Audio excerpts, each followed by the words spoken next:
Hello everyone. Today our topic of discussion is homogeneous partial differential equation with constant coefficients. क्या पढ़ना है हमने? Homogeneous partial differential equation with constant coefficient.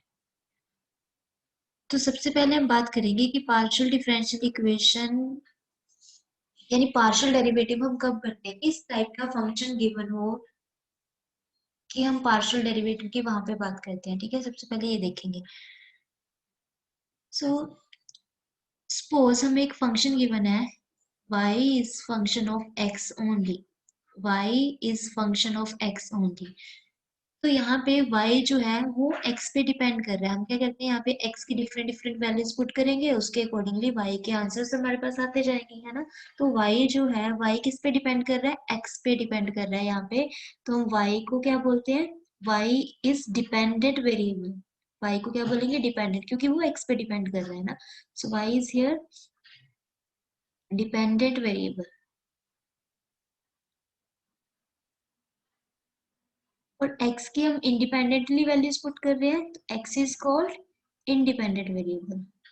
x is called independent variable.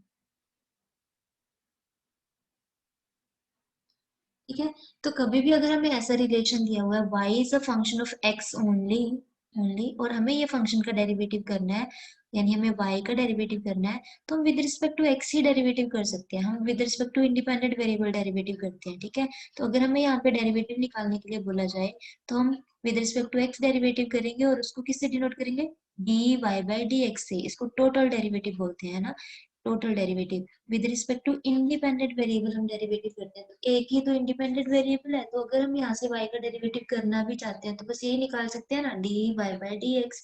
With respect to x ही निकाल सकते हैं, है ना. तो अगर हमारे पास एक ऐसा एक्सप्रेशन, एक ऐसा रिलेशन गिवन है, एक ऐसा फंक्शन गिवन है जो एक ही इंडिपेंडेंट वेरिएबल कंसीडर कर रहा हो, तो ऐसे फंक्शन का अगर हमने डेरिवेटिव करना है, तब हम वहां पे बात करते हैं ऑर्डिनरी डेरिवेटिव की, यानी टोटल डेरिवेटिव, जिसे हम कहते हैं dy बाई dx. क्लियर. और अगर हमें फंक्शन में एक से ज्यादा इंडिपेंडेंट वेरिएबल गिवन हो, तब बात होती है पार्शियल डेरिवेटिव की. फॉर एग्जांपल देखिए, suppose we have function of two variable. मैंने बोला ना कि अगर फंक्शन में एक से ज्यादा इंडिपेंडेंट वेरिएबल हो, यहाँ पे y is a function of x only, एक ही इंडिपेंडेंट वेरिएबल है. अब हम बात करेंगे, if we have given a function with more than one independent variable. So suppose हम टू इंडिपेंडेंट वेरिएबल की बात करते हैं. ठीक है, suppose z is a function of x and y. z is a function of x and y, और हमें z का डेरिवेटिव करना है. अब यहाँ पे आप क्या करोगे, यहाँ पे x और y की जैसे जैसे वैल्यूज पुट करोगे, z की वैसे ही आंसर्स आते जाएंगे. तो यहाँ पे जो z है वो किस पे डिपेंड कर रहा है, x और y पे डिपेंड कर रहा है. तो यहाँ पे z जो है, z क्या है, यहाँ डिपेंडेंट वेरिएबल है. अगर हम फंक्शन ऑफ टू वेरिएबल की बात कर रहे हैं, ठीक है, डिपेंडेंट वेरिएबल. और x और y यहाँ पे क्या है, x और y इंडिपेंडेंटली वैल्यू ले रहे हैं ना, तो ये क्या है यहाँ पे, इंडिपेंडेंट वेरिएबल.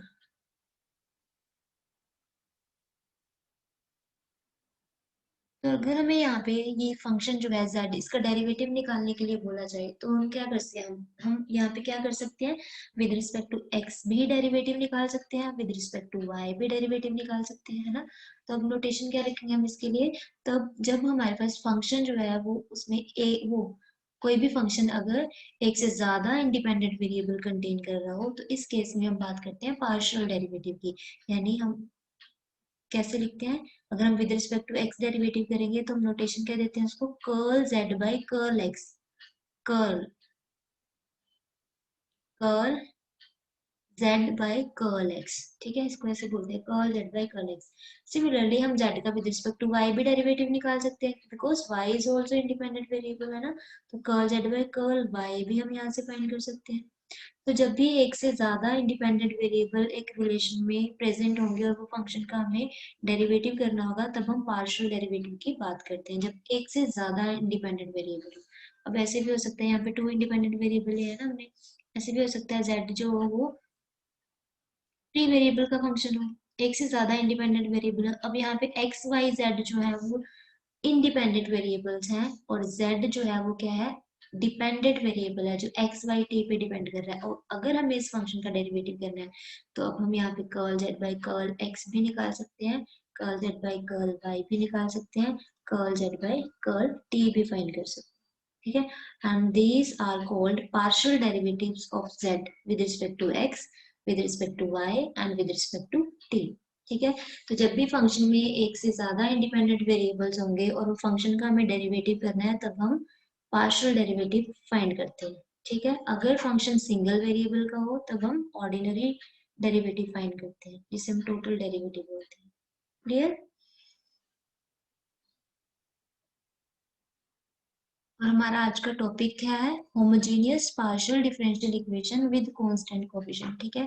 तो इस टॉपिक से रिलेटेड जब क्वेश्चंस हम सॉल्व करेंगे उसमें हम कुछ नोटेशंस का यूज करते हैं जो आगे यूज होंगे, ठीक है।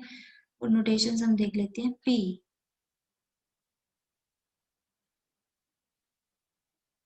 Curl z by curl x को हम डिनोट करते हैं पी से, ठीक है।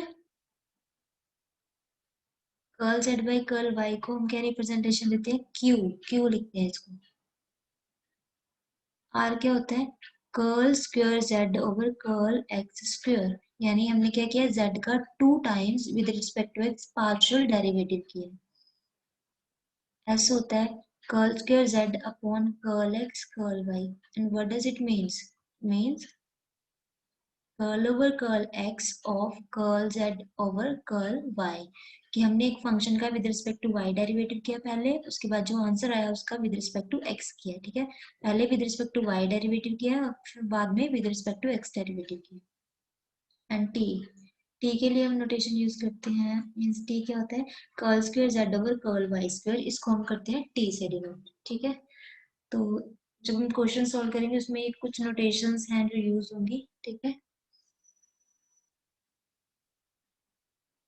So these are some notations जो आपको माइंड में ध्यान में रखनी है। उसके बाद हम बात करते हैं कि होमोजेनियस पार्शियल डिफरेंशियल इक्वेशन किसे कहते हैं, कि होमोजेनियस पार्शियल डिफरेंशियल इक्वेशन क्या होता है, ठीक है। Homogeneous partial differential equation,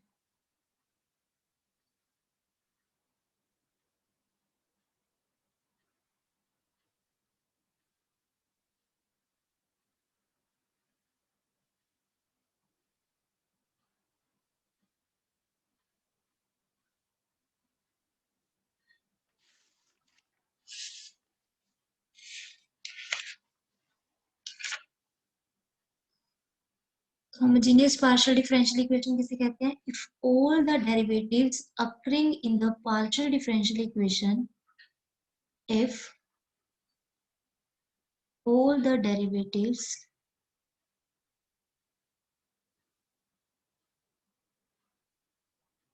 occurring in the partial differential equation are of same order, then it is called homogeneous partial differential equation,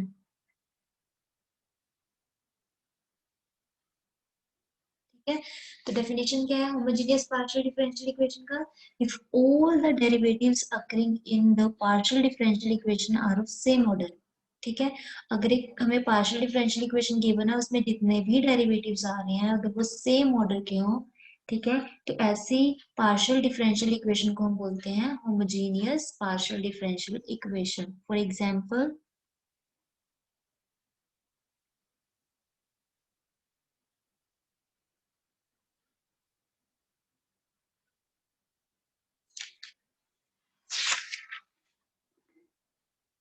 curl square z over curl x square minus 5 times curl square z over curl x curl y plus 7 curl square z over curl y square is equal to e raised to power x plus 2y, ठीक है। अब अगर आप ये differential equation को ध्यान से observe करो तो यहाँ पे ये देखो, ये डेरिवेटिव आ रहा है इसमें पार्शियल डिफरेंशियल इक्वेशन में, एक ये डेरिवेटिव आ रहा है और एक ये डेरिवेटिव आ रहा है, और आप देख रहे हो सभी डेरिवेटिव्स का ऑर्डर सेम है। यहाँ पे 2 ऑर्डर का डेरिवेटिव है ना, 2 ऑर्डर का डिफरेंशियल कोफिशिएंट है, यहाँ पे भी 2 ऑर्डर का डिफरेंशियल कोफिशिएंट है, यहाँ पे भी 2 ऑर्डर का डिफरेंशियल कोफिशिएंट है। अगर एक पार्शियल डिफरेंशियल इक्वेशन में सभी डेरिवेटिव्स जो आ रहे हैं अगर उन सबका ऑर्डर सेम होता है तो ऐसी डिफरेंशियल इक्वेशन को हम बोलते हैं homogeneous partial differential equation. Clear? सब में ऑर्डर 2 है। एक और एग्जांपल देख लेते हैं।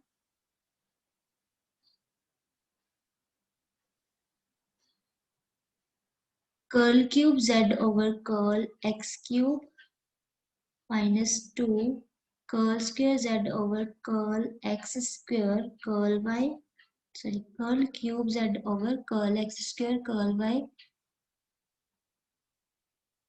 +5 curl cube z over curl x curl y square -8 times curl cube z over curl y cube is equal to 0। ठीक है, this is also an example of homogeneous partial differential equation because इसमें भी जितने derivatives आ रहे हैं ये देखो, ये भी थर्ड ऑर्डर का है, ये भी थर्ड ऑर्डर का डेरिवेटिव है, this is also third order derivative. ठीक है, तो ये भी एक ऐसा पार्शियल डिफरेंशियल इक्वेशन है जिसमें जितने भी डेरिवेटिव्स आ रहे हैं सबका ऑर्डर सेम है, 3 3 3 3। तो एक ऐसा डिफरेंशियल इक्वेशन, एक ऐसा पार्शियल डिफरेंशियल इक्वेशन जिसमें जितने भी डेरिवेटिव्स आ रहे हैं सबका ऑर्डर सेम हो, ऐसी डिफरेंशियल इक्वेशन को बोलते हैं homogeneous partial differential equation. Clear? तो ये जो टॉपिक हम आज डिस्कस कर रहे हैं इसमें हमने ये देखना है कि अगर हमें homogeneous partial differential equation with constant coefficients given हो तो ऐसी डिफरेंशियल इक्वेशन का हम जनरल सॉल्यूशन कैसे फाइंड करते हैं। ठीक है, तो यहाँ पे हम बोल रहे हैं differential equation with constant coefficient, इसका मतलब क्या है? Constant coefficient. अब ये देखना है ये जो डिफरेंशियल कोएफिशिएंट्स है यानी जो डेरिवेटिव्स है इनके आगे वैल्यूज कैसी है, इसके आगे देखो 1 है ना, और इसके आगे यहाँ पे कोएफिशिएंट कितना है -5, और ये डेरिवेटिव का कोएफिशिएंट कितना है 7 है। तो आप देख रहे हो कि ये होमोजीनियस पार्शियल डिफरेंशियल इक्वेशन है और इसमें जितने भी कोएफिशिएंट्स आ रहे हैं ये डेरिवेटिव्स के सब क्या है, कांस्टेंट है, यहाँ पे कहीं भी x या y कुछ भी वेरिएबल नहीं है ना। So this is an example of homogeneous partial differential equation with constant coefficient. अगर यहाँ पे 5x होता, यहाँ पे 7y होता तो ये क्या बन जाता? homogeneous partial differential equation with variable coefficient। लेकिन हमारा आज का टॉपिक है homogeneous partial differential equation with constant coefficient and how to solve these type of differential equations। Clear? So अब हम मेथड डिस्कस करेंगे कि हम ऐसी डिफरेंशियल इक्वेशंस को सॉल्व कैसे करेंगे, कि कैसे इनका जनरल सॉल्यूशन हमें फाइंड करना है। ठीक है,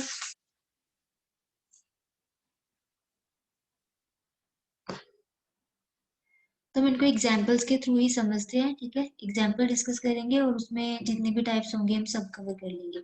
सो first example is solve the partial differential equation curl square z over curl x square -10 times curl square z over curl x curl y +21 curl square z over curl y square is equal to 0। हमें क्या करना है, हमें ये differential equation को solve करना है और इसका जनरल सॉल्यूशन हमें फाइंड करना है। ठीक, तो this is a differential equation of order 2 और इसमें देखो जितने भी डेरिवेटिव्स आ रहे हैं सबका ऑर्डर 2 है, 2 2 2 है ना। सो this is homogeneous partial differential equation with constant coefficient. तो हम इसको सॉल्व कैसे करेंगे?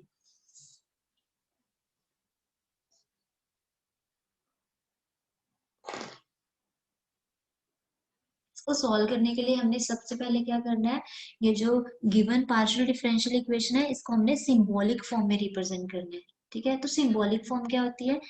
सिंबॉलिक फॉर्म होती है, ये डेरिवेटिव्स के लिए हम कुछ सिंबल्स यूज करेंगे। देखो, कर्ल ओवर कर्ल x को हम डिनोट करते हैं dx से, क्या लिखते हैं उसको? dx से, ये सिंबल दे दिया हमने इसको। ठीक है, कर्ल ओवर कर्ल x को, और कर्ल ओवर कर्ल y को हम पुट करेंगे dy dy, ये पुट करना है। तो curl square over curl x square क्या होगा? इसको हम किससे डिनोट करेंगे? dx स्क्वायर से, अगर डबल डेरिवेटिव होगा। ठीक है, and curl square over curl y square यहाँ पे होगा, उसको हम क्या पुट कर देंगे? dy स्क्वायर, ये पुट करेंगे। और अगर मिक्स डेरिवेटिव आते हैं जैसे curl square over curl x curl y, तो इसको हम डिनोट करेंगे डी एक्स डी वाई से।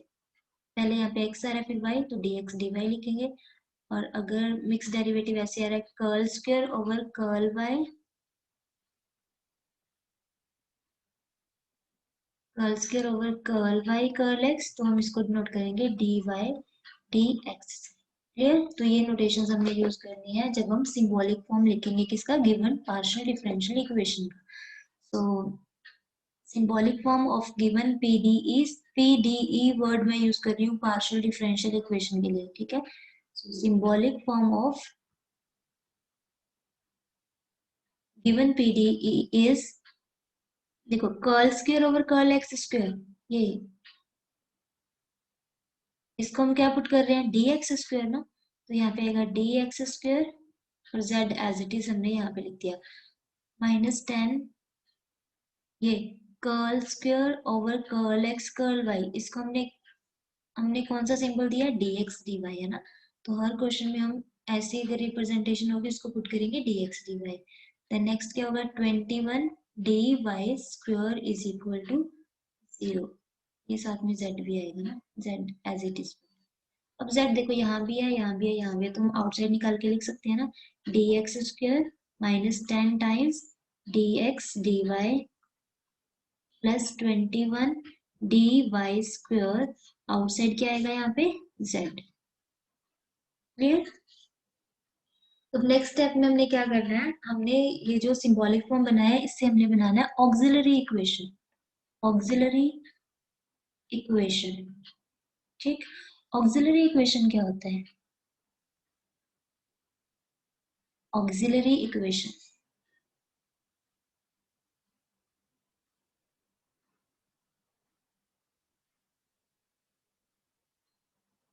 ठीक है। ऑक्सिलरी इक्वेशन, इसमें जो z का कोफिशिएंट है ना, ये z का कोफिशिएंट है जो इसको 0 से इक्वेट कर देना, वो होता है हमारा ऑक्सिलरी इक्वेशन, यानी d x square -10 times d x d y plus 21 d y square, इसको हम 0 से इक्वेट कर देंगे, जो भी z का यहाँ पे कोफिशिएंट होगा उसको हम 0 से इक्वेट कर देंगे, and this is called auxiliary equation of given partial differential equation. Now आगे हमने कैसे सोल्व करना है, ऑक्सिलरी इक्वेशन हमारे पास बन रही है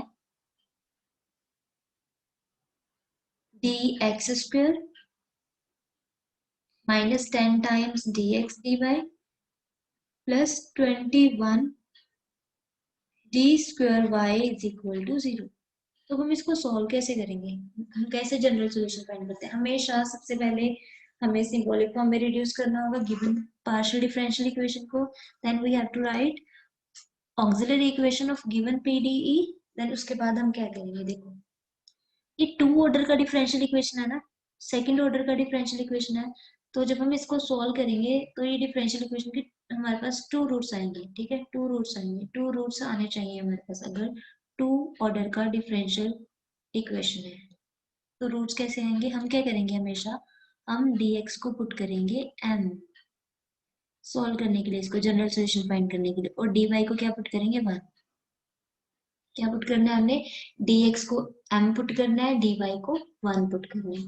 तो यहाँ पे अगर dx को हम m पुट कर देते हैं तो यहाँ पे क्या आएगा, m square -10 times m, dy को तो हमने 1 पुट किया है, 21, यहाँ पे dy को 1 पुट किया तो 1 का स्क्वायर तो 1 ही होगा, तो यहाँ पे ये आ जाएगा, ठीक है। This is quadratic in m, हमें ये क्वाड्रेटिक को सॉल्व करना है और इसके रूट्स फाइंड करने हैं। तो सॉल्व कर लेते हैं, m स्क्वायर, ये 10m को हम लिख सकते हैं 7m - 3m, यहाँ पे आएगा plus 21 is equal to 0, this is m - 7, यहाँ से फर्स्ट 2 टर्म से हमने m कॉमन निकाला और ये लास्ट 2 टर्म से हम -3 कॉमन निकाल सकते हैं, और फिर यहाँ से और यहाँ से m - 7 कॉमन आ रहा है, m - 7 हमने आउटसाइड निकाला तो यहाँ पे आएगा m - 3 इज इक्वल 0। तो यहाँ से क्वाड्रेटिक के 2 रूट्स आ रहे हैं, फर्स्ट इज एक आ रहा है 3 एंड एक रूट आ रहा है 7, 3 and 7 are roots of this quadratic. तो अगर रूट्स हमारे पास डिस्टिंक्ट रूट्स आते हैं, अगर रूट्स कैसे हो, डिस्टिंक्ट रूट्स हो, तो जनरल सॉल्यूशन कैसे लिखते हैं, हम ध्यान से देखना है, जनरल सॉल्यूशन हम कैसे राइट करते हैं, गिवन पीडीई का general solution is z is equal to z में दी हुई है ना हमें डिफरेंशियल इक्वेशन, डेरिवेटिव हम z का कर रहे हैं तो हमें अननोन फंक्शन जो डिपेंडेंट वेरिएबल होता है वो फाइंड करना होता है। z इज इक्वल टू कैसे लिखते हैं देखो, f1 फंक्शन यूज करना है, कोई भी आप नोटेशन f1 चूज कर सकते हो, f2 फाई जाई कोई भी नोटेशन यूज कर सकते हो। f1 phi y plus first root into x plus f2 y plus second root into x. So this is called general solution for given partial differential equation। ये इसका answer होगा, ठीक है। रूट्स अगर distinct आते हैं, डिस्टिंक्ट रूट्स हो तो कैसे रिप्रेजेंट करना है solution, f1 y plus first root into x plus f2 y plus second root into x. अगर क्यूबिक होती है और एक रूट और आ रहा होता, डिस्टिंक्ट रूट आ रहा होता, डिस्टिंक्ट होता, मान लो 8 होता, तो हम एक और फंक्शन ऐड कर देते हैं यहाँ पे, यानी f3y प्लस 8x, ठीक है। जितने रूट्स होंगे डिस्टिंक्ट अगर रूट्स है तो हमने इस टाइप से हमने जनरल सॉल्यूशन जो है वो लिखना है किसका, पार्शियल डिफरेंशियल इक्वेशन का। क्लियर, ठीक है। अगर अब ये देखो, अब ये हार्ड एंड फास्ट रूल नहीं है कि हमने dx को m पुट करना है, dy को 1 पुट करना है, ऐसा नहीं है, ठीक है। हम यहाँ पे ये भी कर सकते थे, और वैसे हम ऐसे ही करेंगे जो फर्स्ट टाइप हमने डिस्कस किया, और इसको ऐसे भी किया जा सकता था। हम क्या कर लेते यहाँ पे पुट कर देते, dx को हम 1 पुट कर सकते थे और dy को m पुट कर सकते हैं, ये भी कर सकते हैं, कोई प्रॉब्लम नहीं है, ठीक है। dx को 1 पुट करेंगे, dy को m पुट करेंगे, तो करके देख लेते हैं। dx को अगर हम 1 पुट कर रहे हैं तो यहाँ पे 10m आएगा और यहाँ पे 21m² आएगा, है ना। तो हमारे पास क्वाड्रेटिक ऐसे बनती, 21m² minus 10m plus 1 is equal to 0, ये बनती। और अगर हम इसके रूट्स निकालेंगे तो क्या आएंगे, 21m², इसको हम लिख सकते हैं minus 7m minus 3m plus 1 is equal to 0। First two term से 7m कॉमन आ रहा है एंड लास्ट टू टर्म से -1 हम कॉमन निकाल सकते हैं।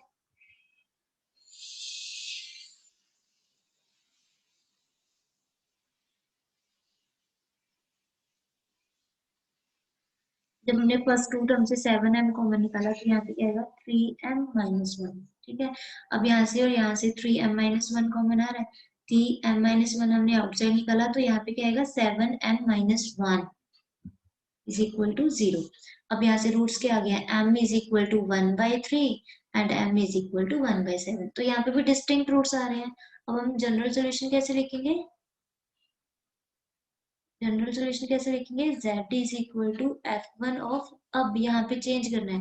देखो, अगर हम dx को m पुट करते हैं, dy को 1 पुट करते हैं, तो सोल्यूशन हम कैसे लिखते हैं, y plus first root into x, y plus second root into x. लेकिन अगर हम उल्टा कर रहे हैं, dx को 1 पुट कर रहे हैं, dy को m, तो हम लिखेंगे कैसे, ऐसे x plus first root into y plus f2 x plus second root into y, ठीक है, सेकेंड रूट इंटू वाई। तो इस टाइप से लिखेंगे। अब दोनों ही आंसर्स ठीक हैं, ये भी करेक्ट है और ये भी करेक्ट है, आप कैसे भी क्वेश्चन को सॉल्व कर सकते हो, कैसे भी कर सकते हो। क्लियर, ठीक है। अब बात आती है कि अगर रूट सेम आ जाए फिर हम सॉल्यूशन कैसे लिखेंगे। यहाँ पे तो डिस्टिंक्ट रूट्स आ रहे थे, फिर हमें मेथड क्लियर है कि डिस्टिंक्ट रूट्स हो तो हम जनरल सॉल्यूशन को इस फॉर्म में रिप्रेजेंट करेंगे। एंड अगर रूट सेम आ जाते हैं फिर क्या करेंगे, एक एग्जांपल उससे रिलेटेड भी देख लेते हैं। जब रूट्स सेम आ जाते हैं तब हम सॉल्यूशन को कैसे रिप्रेजेंट करेंगे।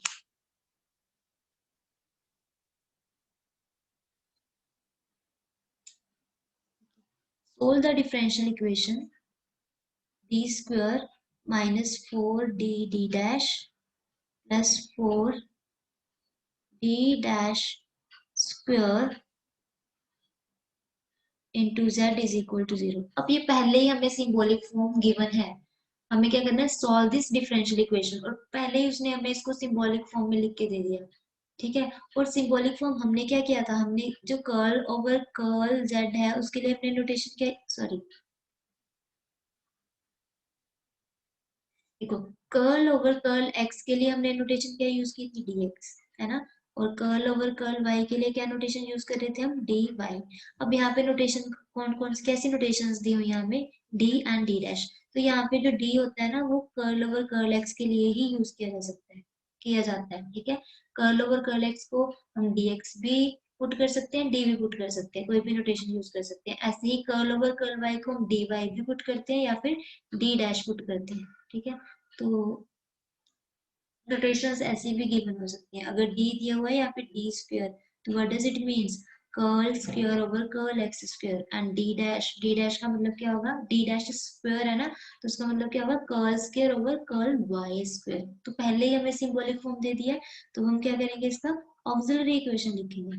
तो ऑक्सिलरी इक्वेशन में हम क्या करते हैं, जो भी z का कोफिशिएंट होता है उसको 0 से इक्वेट कर देते हैं। So D square minus 4d D dash plus 4d dash square is equal to 0। अब इसके बाद हम क्या करते हैं, हम dx को m पुट करते थे और dy को 1 पुट करते थे। अब यहाँ पे dx की प्लेस पे d चल रहा है ना, तो हम कर देंगे d को m पुट कर देंगे और d डैश को यहाँ पे 1 पुट कर देंगे।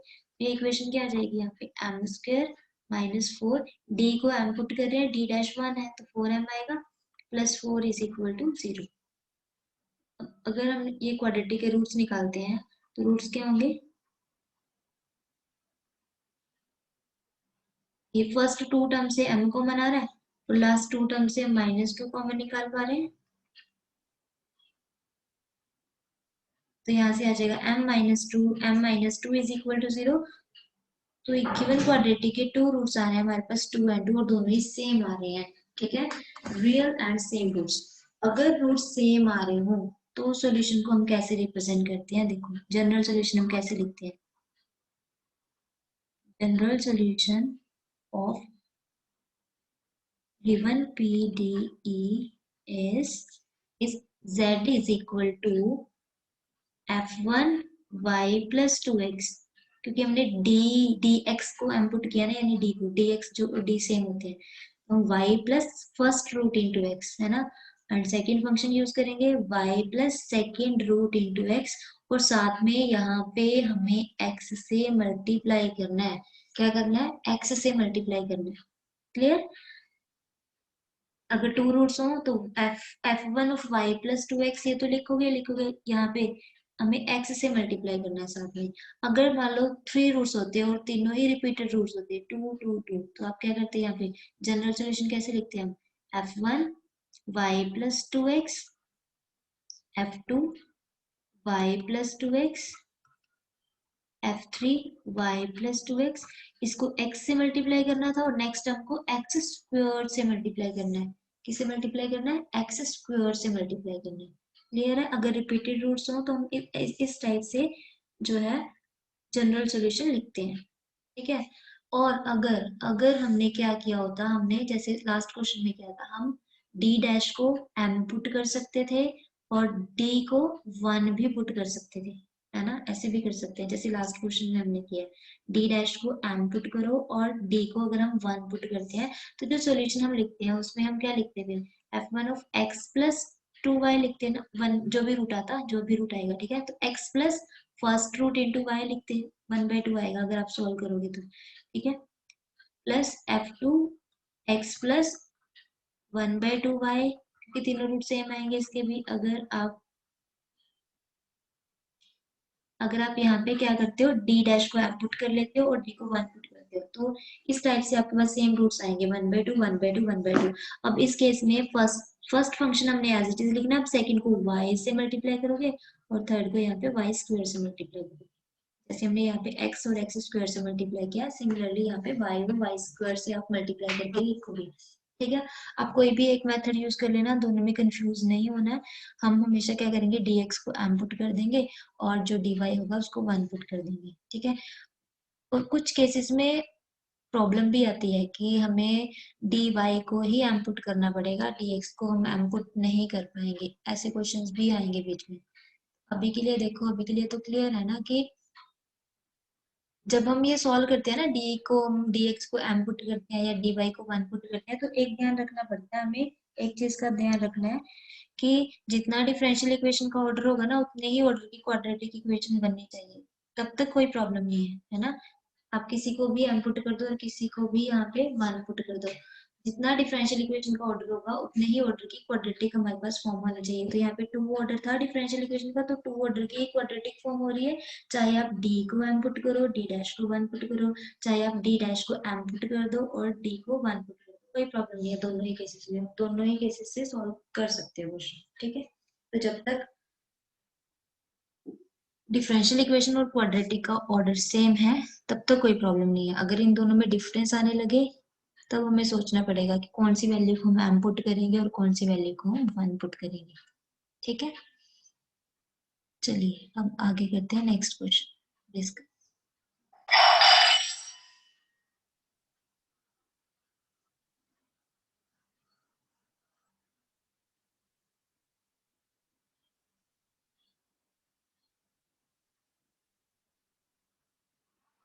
Now next question is solve the differential equation d cube minus 2 d square d dash z is equal to 0।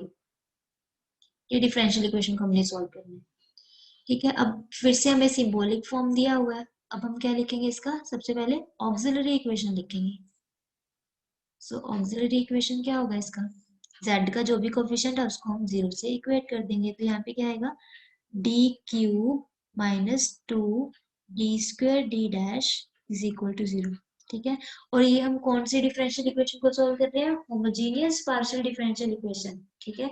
और ये होमोजेनियस है, हमें ऑर्डर चेक करना होता है ना, यहाँ पे देखो अगर सभी डेरिवेटिव्स का ऑर्डर सेम हो तभी बोलते हैं हम क्या होगा, ये होमोजेनियस पार्शियल डिफरेंशियल इक्वेशन होगा। यहाँ पे ऑर्डर कितना है, 3 है, यहाँ पे कितना है 2 और यहाँ पे 1, 2 और 1 दोनों को, ये डी डैश है लेकिन ऑर्डर तो 1 है ना इसका।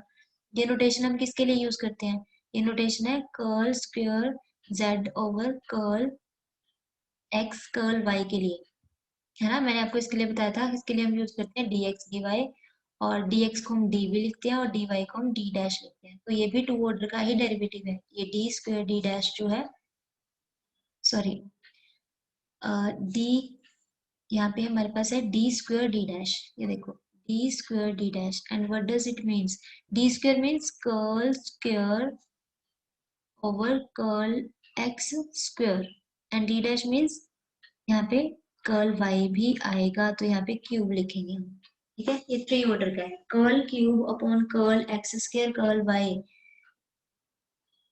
Curl cube z over curl x square curl y, इसको क्या नोटेशन देंगे, अब यहाँ पे इसको हम ऐसे लिख सकते हैं ना, curl square over curl x square into curl z by curl y, ऐसे लिख सकते हैं। तो इसके लिए तो हम नोटेशन यूज करते थे ये dx स्क्वायर, और कर्ल ओवर कर्ल y के लिए हम क्या यूज करते थे, d डैश यूज करते थे, आई मीन dy यूज करते थे, है ना। और dx को हम d भी लिख सकते हैं और dy को हम d डैश से डिनोट करते हैं। D square into D dash की basically third order partial derivative है z का, क्लियर, ठीक है। तो ये भी 3 ऑर्डर का डिफरेंशियल इक्वेशन है, ये भी 3 ऑर्डर का डिफरेंशियल इक्वेशन है, तो ये होमोजेनियस तो है। अब इसको सॉल्व कैसे करना है, हम यहाँ पे पुट करेंगे, d को m पुट कर देंगे और d डैश को हम क्या पुट करेंगे, यहाँ पे 1 पुट करेंगे। क्या करना है, d को m पुट करना है एंड d डैश को 1 पुट करना है। तो यहाँ पे क्या आएगा, m cube minus 2 m square, d dash को तो हम 1 पुट कर रहे हैं, इज इक्वल टू 0। और यहाँ से अगर हम रूट्स निकालेंगे, m स्क्वायर कॉमन आ रहा है, m माइनस 2 आ जाएगा, और यहाँ से रूट्स आ रहे हैं m is equal to 0 0, and इसको इक्वेट करोगे 2, because m square is equal to 0 ना, m स्क्वायर 0 है, तो यहाँ से m की 2 रूट्स आएंगे 0 0, तो ये रूट्स आ रहे हैं हमारे पास 0 0 और 2। अब इसका जो जनरल सोल्यूशन है वो कैसे राइट करेंगे हम, general solution is z is equal to, देखो 2 रूट सेम आ रहे हैं, तो आप कैसे लिखोगे, f ऑफ, अब हमने d को m पुट किया ना, तो यहाँ पे तो ऐसे लिखेंगे y plus first root into x, यानी 0 इंटू एक्स, ठीक है। f1 f2 y plus second root into x, अब रिपीटेड रूट्स होते हैं तो हम क्या करते हैं, जो सेकेंड वाला फंक्शन होता है उसको x से मल्टीप्लाई करते हैं ना। अब थर्ड, ये तो डिस्टिंक्ट रूट्स ही है, डिस्टिंक्ट रूट है ना ये थर्ड वाला जो है, तो इसको हम लिखेंगे y plus 2x, third root into x, so this is required general solution. अब इस केस में हम क्या हम इस केस में अब रिवर्स नहीं कर सकते थे कि हम डी डैश को 1 पुट कर दे और डी को 1। अगर ऐसा करते तो होता क्या, देखो अगर हम यहाँ पे डी को 1 पुट करते और डी डैश को पुट करते, तो यहाँ पे डिफरेंशियल इक्वेशन का ऑर्डर 3 था और क्वाड्रेटिक हमारे पास फर्स्ट ऑर्डर की बन रही है, तो 3 रूट्स तो वैसे भी नहीं आने वाले हमारे पास। ठीक है, जितने ऑर्डर का डिफरेंशियल इक्वेशन होता है उतने ऑर्डर की ही क्वाड्रेटिक बननी चाहिए, सॉरी इक्वेशन बननी चाहिए। ठीक है, जितना ऑर्डर का डिफरेंशियल इक्वेशन होगा उतने ही ऑर्डर की इक्वेशन हमारे पास बननी चाहिए, यानी उतने ही उसके रूट्स आने चाहिए। तो 3 रूट्स तो तभी पॉसिबल है ना अगर क्यूबिक बनेगी 3 ऑर्डर के लिए। अगर हम डी डैश को पुट कर देते और डी को 1 पुट कर देते तो ये फर्स्ट ऑर्डर का बन रहा है, एक ही रूट मिलता है हमें। तो इस केस में ये ट्रू नहीं है। ठीक है, डिफरेंशियल इक्वेशन का ऑर्डर और जो इक्वेशन आएगी उसका जो पावर होगा वो सेम रहना चाहिए, यानी उतने ही रूट्स बनने चाहिए, ऐसे पुट करना होता है हमें। क्लियर? लास्ट 2 क्वेश्चंस में कोई प्रॉब्लम नहीं आ रही थी, हम इंटरचेंज कर पा रहे थे, किसी को भी इनपुट करो किसी को भी 1, हमारा आंसर जो है वो सॉल्व हो रहा था। ठीक है, लेकिन इस केस में ऐसा नहीं है। क्लियर है ये टाइप भी अब, है ना? Now next question is,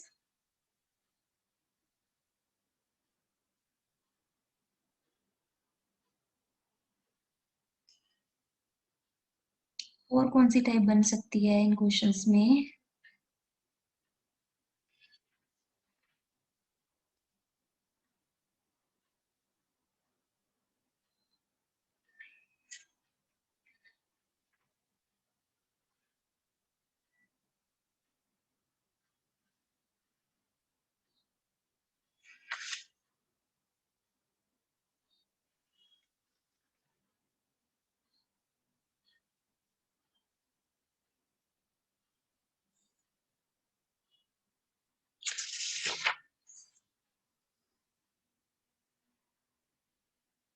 yes, देखो next type is solve the differential equation d square d dash minus 3 times d d dash square plus 2 d dash cube outside z is equal to 0। ठीक है, तो सबसे पहले हम identify करें क्या ये होमोजीनियस पार्शियल डिफरेंशियल इक्वेशन है। यस है, क्योंकि यहाँ पे ऑर्डर कितना है 3 है ना, यहाँ पे भी ऑर्डर कितना है 3 है, कंबाइन कर दो, इसका 1 है इसका 2, कंबाइन करके 3 ऑर्डर 3 डिग्री है ऑर्डर आ रहा है, इसका भी 3 है। तो जितने भी पार्शियल डेरिवेटिव्स आ रहे हैं उन सबका ऑर्डर यहाँ पे कितना है 3 है। ठीक है, आप इसको चेक किया करो कि ये नोटेशन बेसिकली है क्या, डी एक्स और डी हम सेम नोटेशन यूज कर रहे हैं, डी वाई और डी डैश सेम है। ठीक है, तो ये देखो कर्ल स्क्वायर, ये curl cube z upon curl x square curl y, इसको हम लिख सकते हैं curl square upon curl x square outside inside curl z by curl y. ठीक है, तो जब आप यहाँ पे अप्लाई करोगे कर्ल क्यूब हो जाएगा, यहाँ पे आएगा curl x square into curl y, ये दोनों सेम है। और इसके लिए हम नोटेशन क्या यूज करते हैं, डी एक्स स्क्वायर, और इसके लिए कर्ल ओवर कर्ल वाई के लिए हम क्या यूज करते हैं, डी वाई, और ये जेड एज इट इज रह जाएगा। और मैंने आपको बताया डी एक्स लिखो चाहे फिर डी लिखो एक ही बात है, डी वाई लिखो चाहे डी डैश लिखो सेम है। ठीक है, सो ये थर्ड ऑर्डर पार्शियल डेरिवेटिव है। सिमिलरली आप ये भी निकाल सकते हो, और ये भी, ये तो दिख ही रहा है third order partial derivative. This is homogeneous differential equation, सभी डेरिवेटिव का ऑर्डर सेम है। ठीक है, अब इसको अगर हमें सॉल्व करना है तो सबसे पहले हम इसका ऑक्सिलरी इक्वेशन लिखेंगे।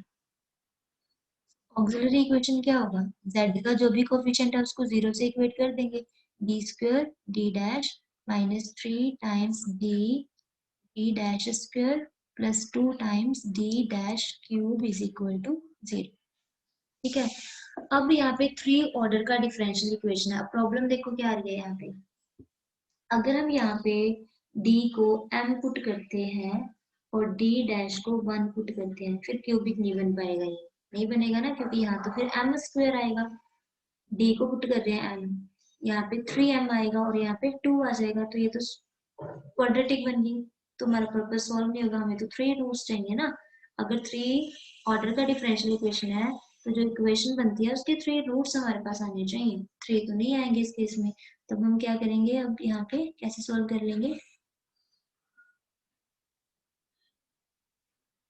हम क्या करेंगे यहाँ पे d डैश को पुट कर देंगे m और d को पुट कर देंगे 1।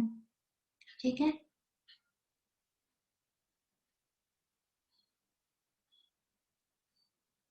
अब यहाँ पे सोल्यूशन कैसे निकालेंगे, यहाँ पे आएगा डी को हम 1 पुट कर रहे हैं, डी डैश को m, तो यहाँ पे आएगा m माइनस 3, डी डैश को m पुट कर रहे हैं m square plus 2 times d dash को हम m पुट कर रहे हैं m क्यूब आ जाएगा, है ना।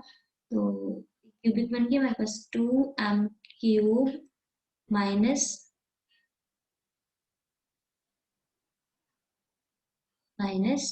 3m square plus m is equal to 0। m यहाँ से कॉमन आ रहा है तो यहाँ पे कितना आएगा 2m square minus 3m plus 1 is equal to 0। और यहाँ पे बन रही है क्वाड्रेटिक, और इसको हम सॉल्व कर लेंगे। इसको हम लिख सकते हैं 2m minus m plus 1, and first two term से यहाँ से 2m कॉमन आ रहा है, m minus 1, and last two term से नेगेटिव साइन कॉमन आ रहा है, और यहाँ से m माइनस 1 कॉमन निकाल पा रहे हैं हम। बचा क्या यहाँ पे 2m माइनस 1, और रूट्स अगर हम निकालेंगे यहाँ से m को 0 से इक्वेट करोगे तो m इज इक्वल टू 0 आएगा, m माइनस 1 को 0 से इक्वेट करोगे m की वैल्यू 1 आएगी, 2m माइनस 1 को 0 से इक्वेट करोगे तो m की वैल्यू क्या आ रही होगी 1/2 आ रही होगी।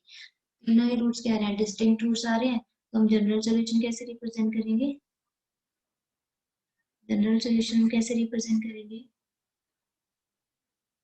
z इज इक्वल टू, अब देखो हमने डी डैश को इनपुट किया है, यानी जो dy वाला टर्म होता है उसको, तो सोल्यूशन कैसे लिखेंगे x plus first root into y f1, ठीक है, and f2 of x plus second root into y plus f3 x plus third root into y. So this is required general solution. This is required general solution for given partial differential equation. Clear है?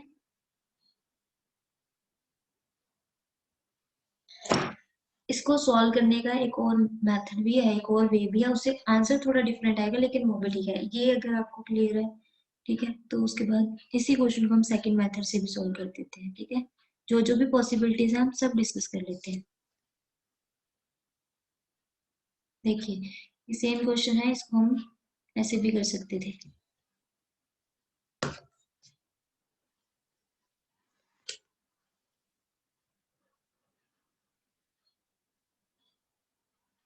Solve the partial differential equation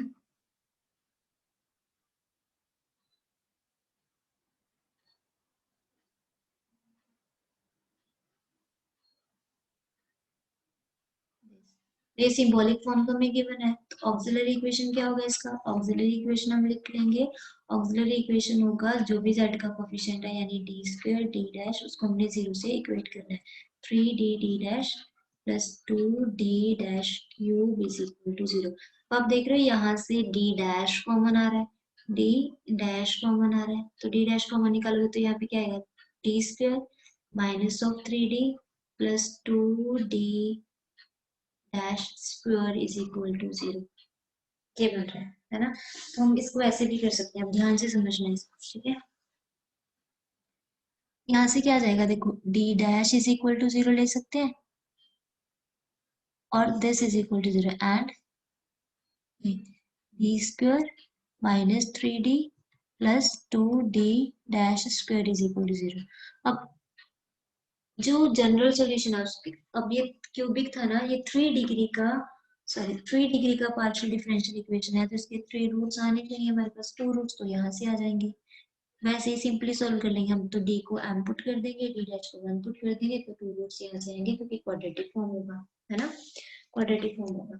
अब इनमें से किसी को भी आप m put कर सकते हो, किसी को भी 1, 2 रूट्स यहाँ से आएंगे, और एक रूट आएगा यहाँ से, एक रूट आएगा यहाँ से। अब देखो डी डैश को तो हमें यहाँ पे m पुट करना पड़ेगा, अगर एक रूट निकालना है डी डैश को m पुट करना पड़ेगा, या तो हम क्या करते हैं, हम d को m पुट करते हैं, डी डैश को 1, या फिर डी डैश को m पुट करते हैं और d को 1। तो यहाँ पे d डैश को 1 तो पुट कर नहीं सकते, फिर तो सोल्यूशन बनेगा ही नहीं, तो हमें d डैश को m पुट करना पड़ेगा। अगर हम d डैश को m पुट करते हैं तो यहाँ से एक रूट आएगा m इज इक्वल टू 0, है ना, रूट आया इसका m इज इक्वल टू 0। तो हम इसको कैसे सोल्व करेंगे, ये जो रूट आया है इसके कोरिस्पोंडिंग जनरल सॉल्यूशन का एक पार्ट तो बनेगा ना f1 of x plus 0 into y, तो हम लिखेंगे यहाँ पे the part of total general solution नहीं दे रहा हमें, ये उसका एक पार्ट दे रहा है। The part of general solution corresponding to factor d dash is equal to 0 is, देखो अगर हम d dash को इनपुट करते हैं, d dash को इनपुट करते हैं तो हम सॉल्यूशन कैसे लिखते हैं, f1 कैसे लिखते हैं, x प्लस जो भी रूट आया होता है 0 इंटू वाई, यानी यहाँ से क्या आ गया f1x।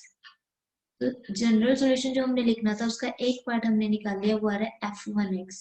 क्लियर, ये जो फर्स्ट फैक्टर आ रहा था इसको 0 से इक्वेट कर सकते हैं ना। अब जो सेकंड फैक्टर आ रहा है वो कंसीडर कर लेते हैं। Now consider another factor d square minus 3d plus 2d dash square is equal to 0। अब इसमें आपकी विश है, आप चाहे d को m पुट करो चाहे d dash को m पुट करो। हम क्या करते हैं, हम सिंपली कर लेते हैं, हम d को m पुट कर देते हैं और d dash को 1 पुट कर देते हैं। तो यहाँ पे क्या आएगा, m square minus 3d plus 2 is equal to 0। आपने ये इक्वेशन को सॉल्व करना है और इसके रूट्स निकालने हैं, और इसको अगर आप सॉल्व करोगे तो m की वैल्यूज आएंगी यहाँ पे 1 एंड 2। ठीक है, अब यहाँ पे 1 एंड 2 रूट्स आ रहे हैं, तब हम तो जनरल सोल्यूशन का एक पार्ट यहाँ से बनेगा, the part of general solution corresponding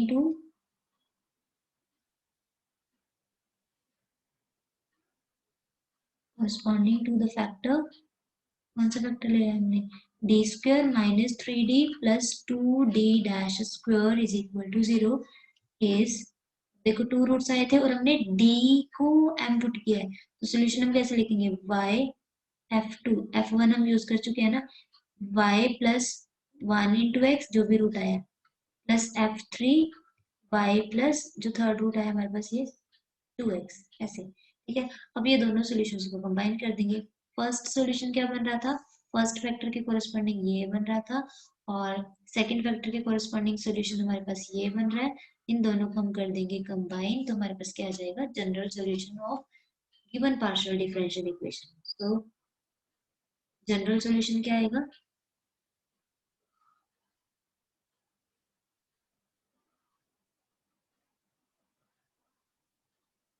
general solution is z is equal to, पहले फर्स्ट सॉल्यूशन क्या बन रहा था, f1x आया था, और सेकंड सॉल्यूशन आ रहा था f2y plus 1 into x and f3y plus 2 into x.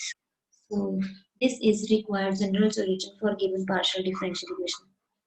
ठीक है, अब ये सभी मेथड्स हैं कि होमोजेनियस पार्शियल डिफरेंशियल इक्वेशन को हम सॉल्व कैसे कर सकते हैं, तो हमने 1 बाय 1 सभी मेथड डिस्कस किए हैं। ठीक है, और आपने एक चीज और ध्यान दी होगी, अगर ये जो जितने भी क्वेश्चंस हमने किए हैं सब में राइट हैंड साइड पे 0 है, सब में राइट हैंड साइड पे 0 है। ठीक है, अगर राइट हैंड साइड पे नॉन जीरो फंक्शन होता है तो जनरल सॉल्यूशन जो होता है वो ऐसा नहीं रहता। ठीक है, जनरल सॉल्यूशन जो होता है वो 2 सॉल्यूशंस कंसीडर करता है, एक होमोजेनियस पार्ट के कोरस्पॉन्डिंग जो सॉल्यूशन आएगा, सेकंड पर्टिकुलर सॉल्यूशन भी उसमें इंक्लूडेड होता है। ठीक है, वो हम नेक्स्ट वीडियो में डिस्कस करेंगे आगे। आज के लिए इतना ही, थैंक यू वेरी मच।